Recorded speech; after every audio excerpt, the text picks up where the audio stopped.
Oslovujem vás, venujú sa recykláček, skřítek a budu vás provázet po světě recyklace.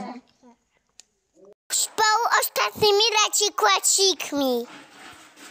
Ukážte deťom, že veci majú druhú šancu na využitie.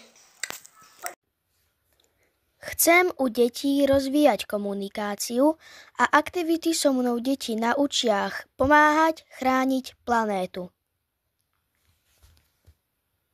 V našom projekte vytvoríme e-knihu.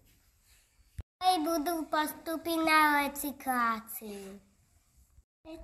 Recyklopríbeh. Pracovné listy a pomocky. A aj slovník. A zapojíme tiež našu rodinu. Teším sa na vás.